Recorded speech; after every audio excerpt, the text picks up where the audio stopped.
Welcome to another quiet journey into the shadows of dark history. Let your body soften and your thoughts begin to drift.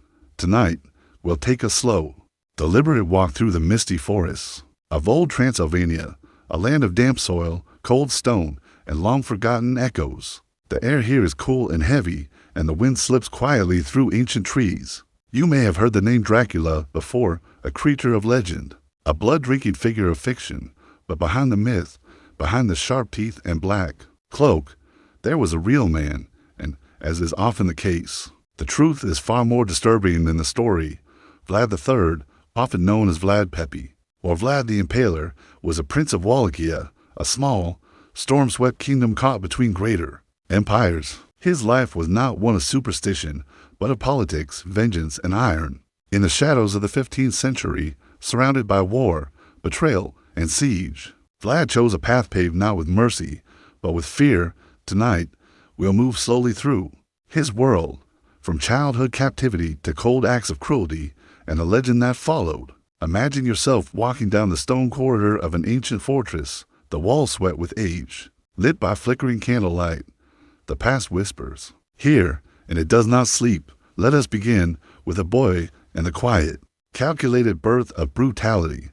Imagine yourself as a boy, small, perhaps no more than 12 years old. The world around you looms large, castles stretch into gray skies. Soldiers move like giants in clanking armor, and your own voice is small, not yet trusted, not yet heard. Now imagine that boy is the son of a prince, a child of bloodlines, heir to a realm, and yet utterly powerless. This was the reality for Vlad III, the boy who would one day become Vlad Peppy, known to the world as Vlad the Impaler. But before the fear, before the legend, before the forest of bodies and rivers of dread, there was a child, a quiet child, watching, listening, learning. In the early 1440s, Wallachia, Vlad's homeland, sat like a sliver of tension between the massive forces. The kingdom of Hungary to the west and the expanding Ottoman Empire to the east. It was a precarious perch, and Vlad's father, Vlad II Dracula, played the dangerous game of diplomacy between powers. He tried to survive, as many rulers did then, not through loyalty, but by playing one side against the other. Eventually, that game caught up with him. In 1442, the Ottoman Sultan Murad II demanded hostages, not soldiers, not ministers, but sons. And so, as part of a tenuous peace agreement, Vlad II offered what was most dear, his children. Young Vlad III, along with his even younger brother Radu, were sent across the Danube River into Ottoman custody. This was not uncommon. It was a political practice known as devierum, though the Ottomans usually applied it to the Christian peasantry, turning boys into janissaries. In this case, it was more refined, more calculated. The sons of a ruling family made perfect leverage. Their destination was Edirne, then the capital of the Ottoman Empire, a city of mosques and domes, of silk markets and shadowy halls. It was not a dungeon. There were no iron chains clanging, or whips echoing through stone corridors. No, the prison the boys entered was more silent than that. It was made of distance, the slow, persistent erosion of identity. In Edirne, the brothers were separated from their culture, their church, and their language. They were surrounded by a court that was polite but foreign, and always watching. The walls were thick. The air smelled of rosewater, boiled meats, and warm stone. Life was orderly, but nothing about it felt like home. The Ottomans did not mistreat them, not overtly. In fact, Vlad and Radu were educated. They learned Turkish. They studied Arabic, texts, theology, geometry, and the tactics of war. But make no mistake, it was an education designed to reshape them, an elegant reprogramming. Vlad, from a young age, understood this, and he hated it. Radu, on the other hand, adapted. He was charming, thoughtful, and open. The Sultan took a liking to him. Some chroniclers suggest Radu became close to Mehmed, the young prince who would later be known as Mehmed the Conqueror. Their bond was intimate, perhaps, or simply strategic. Either way, Radu found acceptance. Vlad did not. His nature was different. He resisted, quietly, inwardly, but persistently. He did not belong, and he knew it. While his brother smiled, Vlad observed. He watched the palace guards, their rhythms, their formations. He listened during prayers, but did not bow. He trained in swordplay, but kept his stance tight and eyes lowered. What did he feel? This boy surrounded by marble and silk, but so far from his mountains and fields, possibly. It was a quiet, simmering kind of fury, a sharp loneliness, the kind that does not make a child cry, but makes him cold. There were days, no doubt, when he missed the sound of Romanian being spoken, the toll of bells from Orthodox churches, the rough food of home, coarse bread, roasted meats, wine dark as ink. Instead, he ate lamb stew scented with cinnamon, heard the call to prayer, and endured the echoing footsteps of guards who never looked away. And then there was the violence.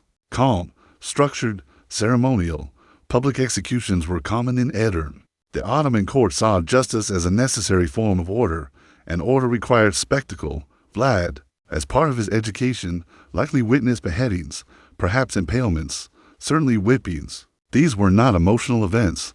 They were performances, deliberate, orchestrated, and final. One can only imagine how those images sat within the mind of a boy already untethered, not in fear, perhaps, but in fascination and perhaps in study. For while others may have turned their eyes away from the cruelty of court justice, Vlad looked into it, into its logic, its effect, its power, because he saw what happened after, how fear spread, how people whispered, how they obeyed. And deep inside the marrow of his growing bones, something ancient and calculating began to grow. Asterisk, time passed in the way it does in captivity, both slow and sudden. Vlad spent nearly 4 years in Ottoman custody, long enough for a boy to become something else, not quite a man, not yet, a ruler, but something hardened, something shaped. When he was finally released in 1448, briefly installed as a ruler of Wallachia with Ottoman backing, he returned not with celebration, but with purpose. His stay was not forgotten, nor forgiven. He had been a pawn, a token, a tool, and now he would become something more. You must understand, for Vlad, captivity was not simply a period of confinement. It was a forge, a place where his hatred was tempered, where his worldview took form, and that form was sharp. He had watched the way power functioned in Edirne. It was not raw. It was not loud. It was precise. Power was not just about might. It was about message, and messages, Vlad would learn, are best delivered slowly and in public. This is the lesson he would take home. And when he finally gained the Wallachian throne for himself, it would not be through mercy. He would not forget the rituals of the Ottomans, nor the pain of being a guest in golden captivity. He would make himself unforgettable. He would make others remember, in blood. But that is for another night. For now, let us hold the image of a boy, quiet, watching, bound not by chains, but by expectations, sitting in the courtyard of a palace far from home, beneath an open sky he could not name, and dreaming of control. Because all things must begin somewhere, and darkness, even the deepest, begins with a single shadow. Now let your thoughts move gently forward. Picture the years shifting like falling leaves, gold, crimson, and gray. The boy we met in Edirne has returned to Wallachia. He is older now, but still young by any ruler's measure, just 17. The land he returns to is familiar, but fractured. The valleys of Wallachia stretch out like long sighs between mountain ridges. The villages are still there, their thatched roofs damp with morning mist, their air rich with the smell of wood smoke and hay. But the throne is not waiting. Wallachia, in this period, was not a kingdom of stability. It was a stage, and power passed from hand to hand like a candle in the wind. Princes ruled not through birthright alone, but through backing, from Hungary, from the Ottomans, from whoever could afford to place a sword in their hand. When Vlad arrived, he had little, no army, no court, no welcome, but what he did have was clarity. He had seen the methods of the Ottomans, the clean logic of punishment. He had learned that terror, when organized, was more effective than diplomacy when fractured. And so, he waited for a brief moment. In the autumn of 1448, he seized the throne, with Ottoman support. But it was not to last. Within months, he was pushed aside by rivals. He fled, disappeared, and went underground. What followed were years of wandering, years that history records as exile, but in truth, may have been something more like quiet preparation. In Transylvania, he lived under the protection of powerful Hungarian nobles. There, he observed a different kind of court, rigid, Christian, aristocratic, but just as unstable. He watched the jealousies of the boyars, the tensions between Catholicism and Orthodoxy, and the ever-present specter of Ottoman threat creeping westward. And somewhere in these years, Vlad began to gather. He gathered knowledge about his enemies, about their holdings, their weaknesses, their fears. He gathered stories about how his father had been betrayed and killed by those who once served him. The boyars, nobles of Wallachia, had played a role. They had torn the throne from the Dracula family piece by piece. His father was murdered. His older brother, Mercia, had been buried alive. By some accounts, such stories do not fade. They ferment. So when Vlad seized power a second time, in 1456, he did not do so blindly. He returned with intent, and this time, he would hold it tightly. Let us pause here. Imagine yourself standing beside Vlad as he re-enters the capital, Targovik. The streets are narrow, cobbled, and worn. The people emerge from doorways and bow. They are cautious, silent.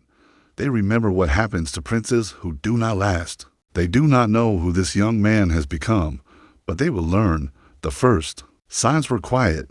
He began consolidating power, removing rivals, replacing advisors, rebuilding the guard. But the moment that would define his rule, the moment when the world would begin to understand who Vlad Pepe had become, came one spring morning when he summoned the boyars to a feast. It was Easter Sunday, a time of joy, renewal, forgiveness. The nobles arrived dressed in silks, draped in rings and chains, their voices bright with false praise. Vlad welcomed them with calm words and open arms. He asked about their loyalties, their memories, how long they had served the throne. Some spoke proudly, listing generations of influence. Others stumbled, uncertain of what he wanted. And when the meal was over, Vlad ordered them seized. Some were executed outright. Others, the elderly, the ill, were marched through the mountains. Those who survived the journey were forced into labor, used to build his new fortress at Poenari. This was not cruelty for cruelty's sake. It was a message, a clearing of the board. The boyars had betrayed his father. They had allowed the land to slip into chaos. Now, he would rule alone and make it known from this moment forward. Vlad would wield fear like a sculptor wields a chisel, and his tool of choice was the stake. Impalement is not a new method of punishment. It existed in many ancient cultures, but in Wallachia, under Vlad, it became something else. It became a signature. Vlad used it not just to punish, but to warn, to decorate roads, to set the rhythm of his rule. Thieves, spies, rivals, vagabonds, entire villages. They were not simply put to death.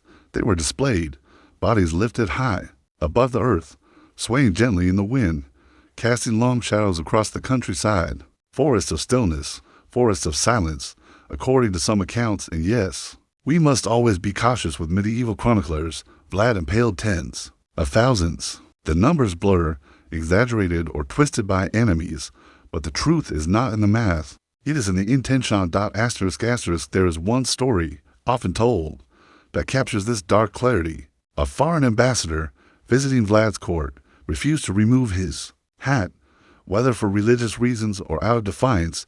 It is unclear. Vlad, calm as ever, ordered the man's hat nailed to his head, and then dismissed the incident as a matter of etiquette. Another tale speaks of a golden cup left unguarded in a public fountain.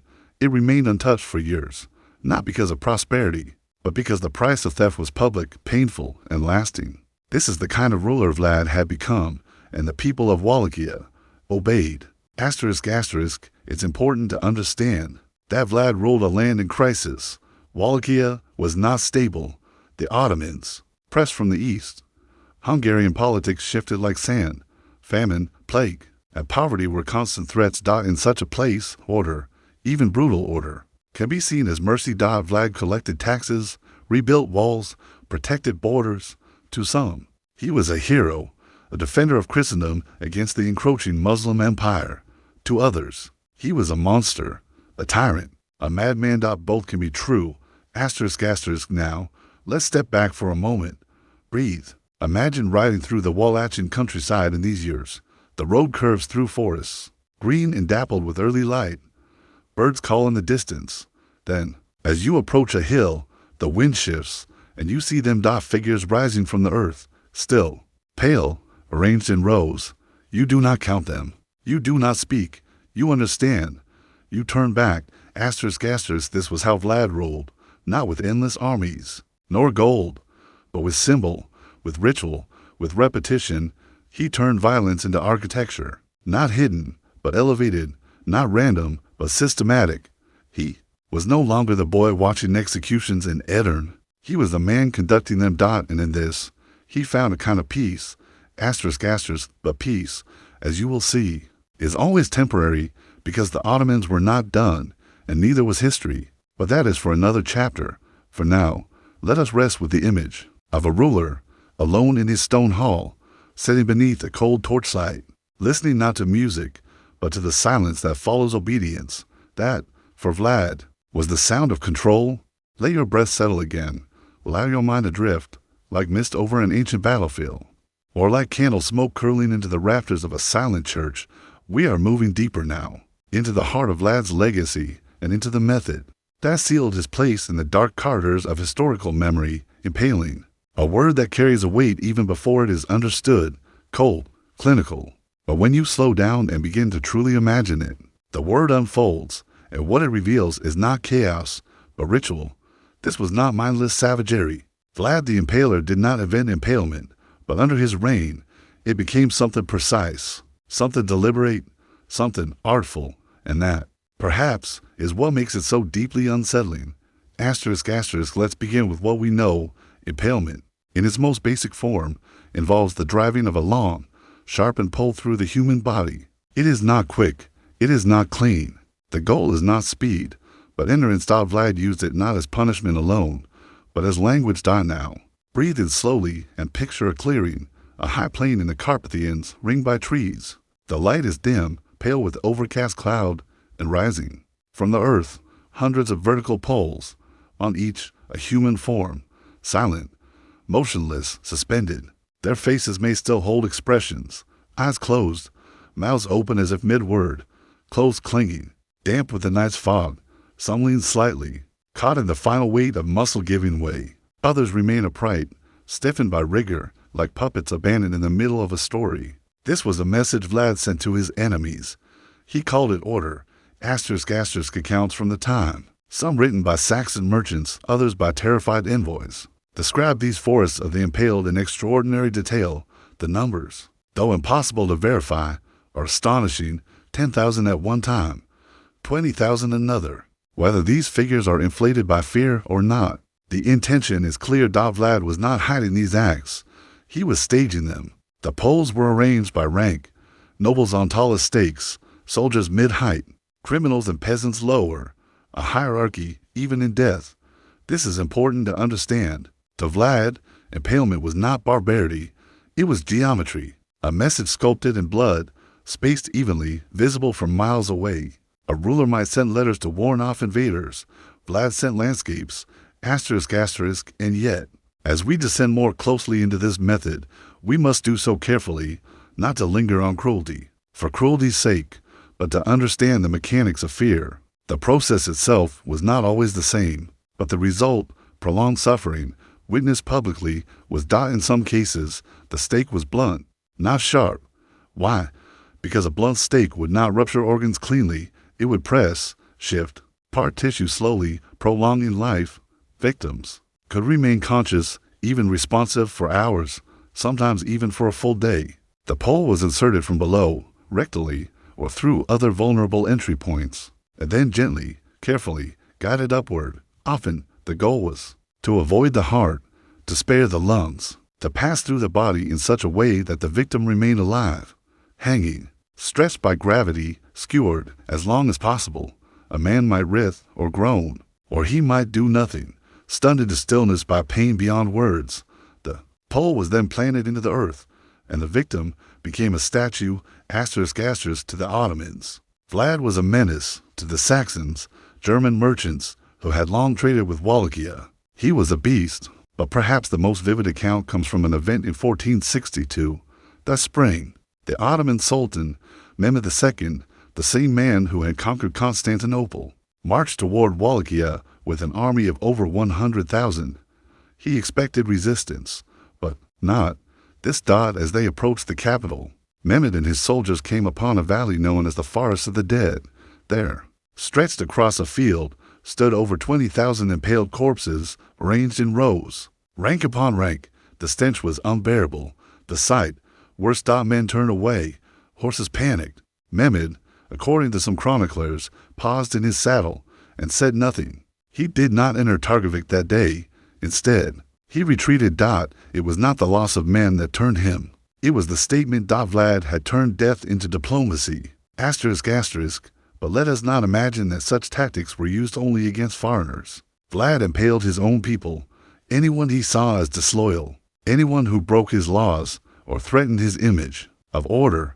Beggars were removed from the streets and impaled en masse, accused adulterers, priests who dared to challenge his authority, entire communities, if deemed conspiratorial, and yet, strangely, there were those who praised him. Chronicles from Eastern Europe tell of a land where no theft occurred, where roads were safe, and where justice was swift and incorruptible. Some saw his cruelty not as madness, but as cleansing, a necessary violence. In a world full of warlords, broken kingdoms, and shifting allegiances, there was something, however terrible, about Vlad's consistency.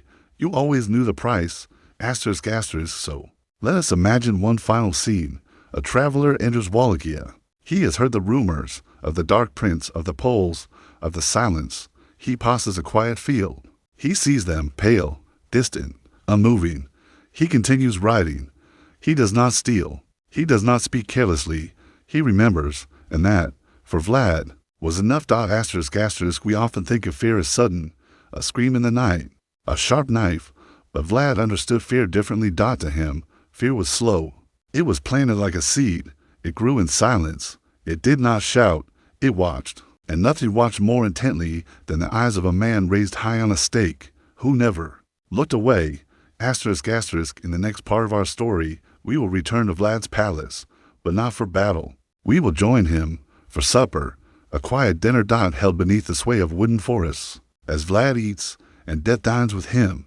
Let's return now to something more intimate. We have walked beside armies. We have stood before stakes, but now let us sit. Let us lower ourselves gently into the hush of a courtyard, where fire burns low and the scent of meat, wine, and smoke weaves through the evening air. It is not a banquet hall, not this time, not a room filled with music and courtiers. No, tonight's feast is quieter. A long wooden table sits beneath the twilight. The earth is still damp from recent rain. You can hear the soft hiss of torches burning in the distance. Somewhere nearby, a stream trickles lazily past stone. And around this scene, rising like great markers in the failing light, are the dead. This story, whispered, recorded, passed from tongue to pen across centuries, tells of a night when Vlad, seated in his court robes, dined in the midst of a freshly impaled forest. Some say it was a warning to invaders. Others claim it was punishment to villagers who had refused him. But the image remains the same. Vlad, seated calmly at his meal, with death swaying gently all around him. Imagine it, the night wind, carrying the scent of pine, and something else, something heavier, a metallic edge, the sour sweetness of blood mingling with earth, the flickering flames lighting pale feet above the grass, limp hands fluttering in the breeze like flags forgotten after battle. And there, at the center, a man, calmly chewing roasted meat. He sips wine, perhaps dark, the color of rusted iron. He does not speak much. Perhaps he listens to the fire crackle, to the occasional creak of wood beneath shifting weight. Perhaps he watches. The stars dot around him. His servants move quietly, refilling his goblet, slicing fruit. They do not comment on the surroundings. They do not need to.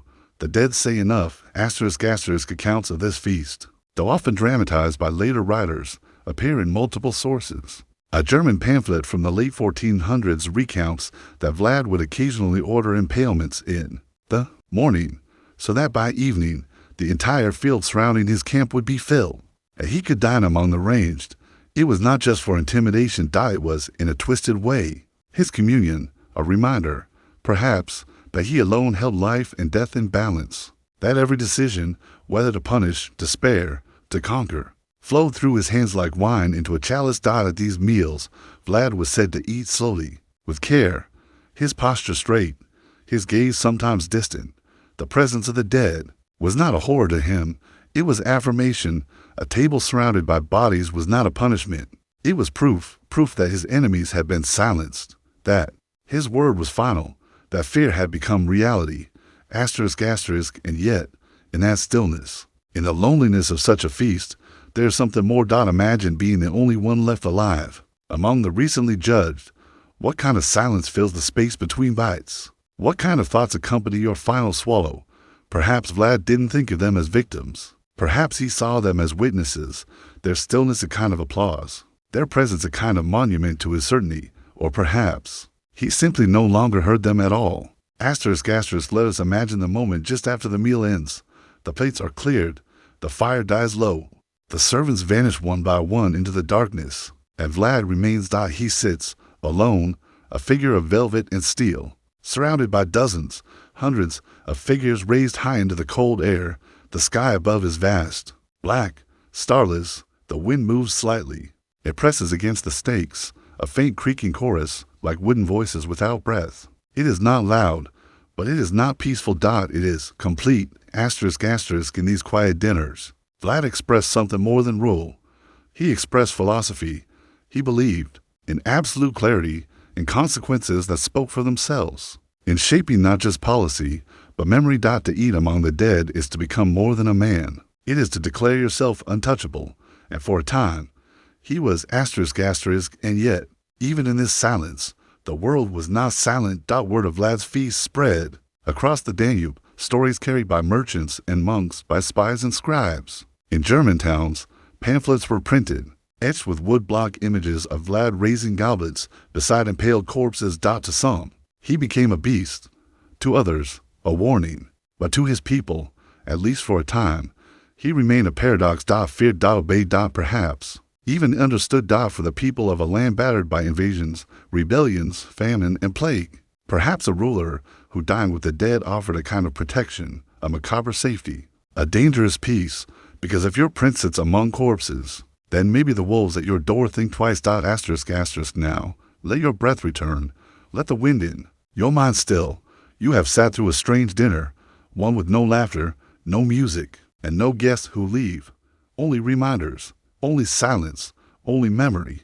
In the next part of our journey, we will leave the table, and we will walk with Vlad, one final time, not toward victory, but toward death, a quiet end. In a foreign land, far from stake or throne.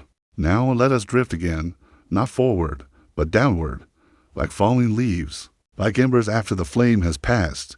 We have walked through Vlad's childhood, his reign, his rituals of terror. We have sat with him beside the dead, where silence was law and blood was speech, but no role lasts forever. And even those who dine among corpses must one day become still themselves. By the late 1470s, Vlad's hold on power had frayed once again. Wallachia, that fragile land cradled between mountains and empires, had changed hands too many times. Armies came and went. Orders shifted. Alliances dissolved like mist. Vlad, once feared across Eastern Europe, now found himself again in exile, again in waiting. He was no longer young. His face bore the lines of sleepless command. His eyes had grown sharper, but heavier. His hair, darker in some accounts, silvering in others. Either way, it is safe to say the man who once impaled cities now walked with a quieter step, but not a gentler heart. In 1476, with the support of Hungarian forces, including the famed Matthias Corvinus, Vlad returned to Wallachia one final time. It was a cold campaign. Not filled with great fanfare or popular uprising, but with calculation. Troops moved through snow-cloaked woods, villagers stayed behind doors, nobles watched from towers, waiting to see which banner would still be flying at season's end. For a few short weeks, Vlad was prince again, but only just. And then, winter deepened. The Ottomans, ever watchful, ever present, launched another incursion, a final one, and Vlad, unwilling to flee, unwilling to bend, rode out to meet them. No great battle is recorded, no glorious charge, no final cry of defiance, only what came after, a body, found in the snow, alone. Dismembered. Unrecognizable. They say it was Vlad. They say he was killed not in battle, but by his own men, perhaps by accident, perhaps by betrayal. Even this, The final act of his life is cloaked in silence. There was no ceremony, no procession. Just a head, asterisk asterisk his body, if it was ever recovered, vanished into legend. But his head, severed, cleaned, and salted, was wrapped in cloth and taken on horseback, down frozen roads, across borders and over the Danube. Delivered like a trophy to the Sultan. The man who had once held Vlad captive as a boy now held his head as a token of victory. And one can imagine, in that dim-lit court in Edirne or Istanbul, the Sultan unwrapping the bundle, looking down and remembering the forest of corpses, the burning villages, the silence that fell on valleys, long after Vlad's riders had passed.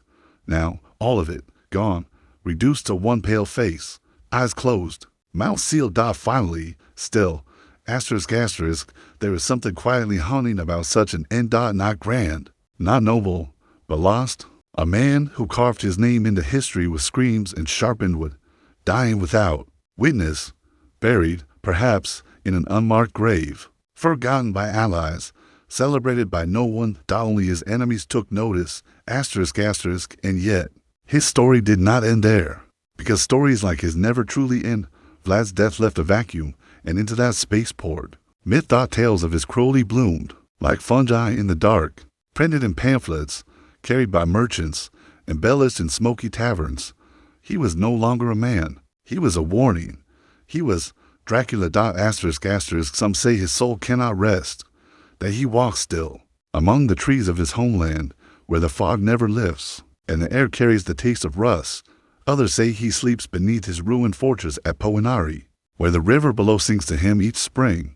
But most simply forget the silence he created swallowed even his name, until all that remained was shadow. Asterisk asterisk, so let us end this chapter not with horror. But with stillness, a final breath, escaping into the cold wind of a Wallachian winter, a prince who held life and death in his hands and vanished into both.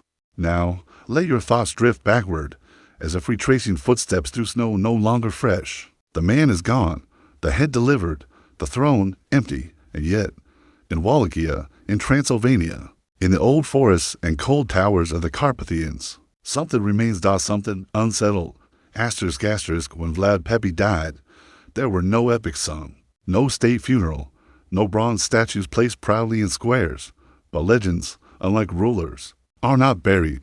They rise. And they spread, through whispers, through dreams, through pages, turning slowly in candlelight. Asterisk asterisk, it began almost immediately. In Germany, pamphlets and woodblock prints circulated, lurid, unashamed, almost fevered, depicting the Wallachian prince as a creature of grotesque punishment. They did not call him a vampire yet, but they didn't need to. The imagery was already haunting. In Russia, manuscripts told of a prince who ruled with fire and fear, who knew no mercy, and who delivered justice without pause. He was monstrous, and yet, in strange ways, admired, a necessary evil in a time of uncertainty. In the Balkans, oral tales endured longer than any written word. Shepherds spoke of a man who still walked the ridgelines, whose eyes were seen in torchlight at dusk, who whispered to wolves and drank from iron goblets that never emptied. And in the West, the stories twisted into something else entirely. Asterisk asterisk, in 1897, an Irish writer named Bram Stoker published a novel, Dracula, and though the book does not mirror Vlad's life directly, the name and the mood were borrowed. Stoker had read about Vlad, not deeply, but enough to know that here was a name already heavy with dread, a name that needed no invention, only translation. Asterisk asterisk, but the man in the pages, Count Dracula, is not Vlad. One is a warlord, brutal, calculating, historical. The other, a predator of the night, cloaked in romantic horror. Yet, the line between them is thinner than it seems. Both live in castles perched above valleys. Both command fear without raising their voices. Both are undying in their own way. Asterisk asterisk, and so, over the centuries, the shadow lengthened.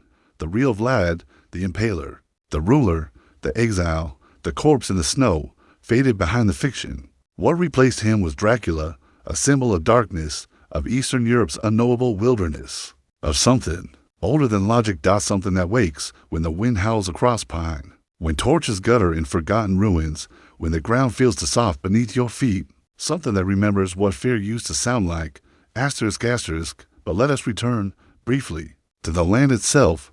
Even now, in the hills of Romania, his name lingers. There are castles said to be his, though he likely never lived in them. Poenari, the ruined fortress high in the mountains, remains the truest site, rebuilt with the hands of his enemies, and overlooking a gorge that still echoes when thunder rolls. The villagers nearby do not speak of him lightly. Some shrug him off. A story for tourists. Others still light candles. Just in case. Asterisk asterisk. So what remains? Then, a tyrant, a protector, a myth, perhaps all three. Perhaps that is the truth of all powerful figures, that they fracture into reflections, some sharp, some soft, all shimmering with meaning, and none quite whole. Vlad Pepe was a ruler forged in captivity, tempered by betrayal, hardened by necessity. He governed not by persuasion, but by presence. And long after his body was forgotten, his presence remained. In books. In nightmares. In silence. Asterisk asterisk. As we close our eyes tonight, we do not lie beside history's heroes. We lie among its shadows. We rest beneath towers that once saw fire and stake, now crumbled into moss and vine. And in the silence, if you listen, you may still hear him, not speaking. Just watching. Still. Thank you for walking this path with me tonight. You have traveled through stone corridors, through whispered legends and still blood, through forests where fear stood tall, and through courts where silence meant control. And now, there is nothing left to see, only a name. Whispered. Held in the wind. Dracula. Good night. Sleep deeply, and remember, sometimes the most enduring power is not in how loudly one rules, but how long one is remembered.